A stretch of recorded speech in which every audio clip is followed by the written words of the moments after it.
সম্মানিত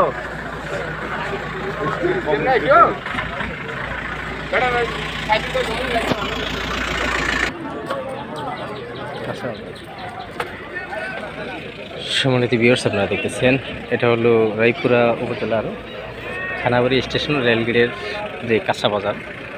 এই যে কাঁচা বাজার তরতাজা গ্রামের যেই কৃষকের সবজিগুলো এখানে পাইকারি পাওয়া যায় আর কি।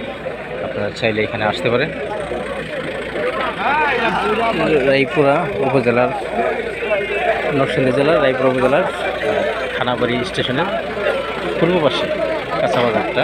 এখানে তরতাজা একদম কৃষকের যে তরতাজা শাকসবজি সকল সবজিগুলো পাওয়া যায় আর কি। এখানে একবারে পাইকারি বিক্রি হচ্ছে, যে আপনারা দেখতেছেন পাইকারি বিক্রি করতেছে।